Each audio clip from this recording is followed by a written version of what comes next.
Hi, I'm Christina from Bold Pilates, and I'm here with you today to talk about wrist pain and what you can do in a group class if you feel discomfort in your wrists. So we know that some loading of the wrist can be really beneficial for getting our wrists stronger, and if you happen to trip and fall, that it may prevent you from shattering your wrist if that were to happen.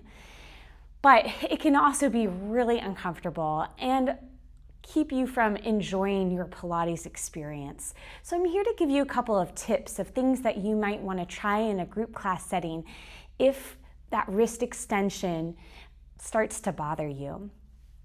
So in a lot of Pilates exercises, it does require a lot of wrist extension, especially if we're doing planks, like long stretch, knees down, knees off, things like that. So a lot of times when we're doing our long stretch exercise and the knees are down, the foot bar is in the lowest position.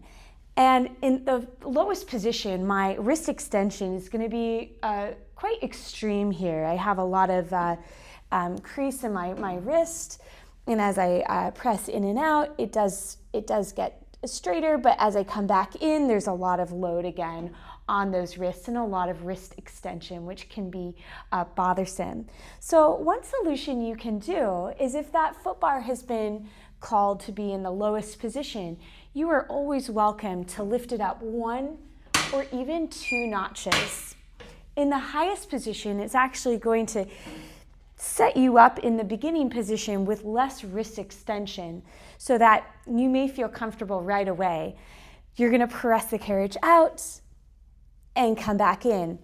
One thing you can really focus on is trying to create the longest line in your wrist that you can so that you're not bending your hands back towards you, but trying to keep a long line as you press that carriage in and out. You can experiment with different grips here. You could try a bicycle grip. You could even try holding the side of the carriage or the foot bar, as you press in and out here.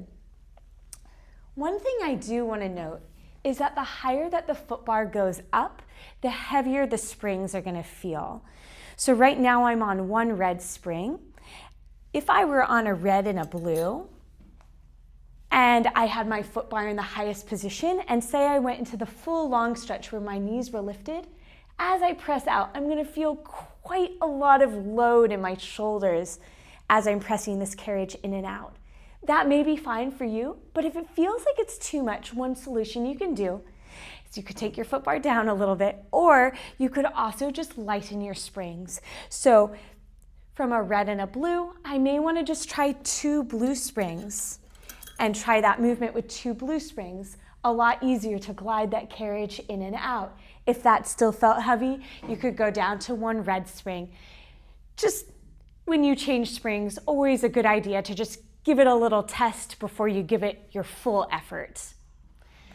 So I hope that helped. So we know that loading the wrists is good in small exposures to it, to get our wrists stronger, to help prevent fracture if you were to fall. But it also can be really uncomfortable. So taking your foot bar up a little bit higher will help because it will reduce the amount of wrist extension, that pulling back of the fingers towards that wrist, creating a lot of crease in the wrist. It will help the wrist stay in a longer position so that you don't feel as much discomfort in your wrist. But as always in any of my classes, do what you can, stop when you need to, and I'm there to cheer you on.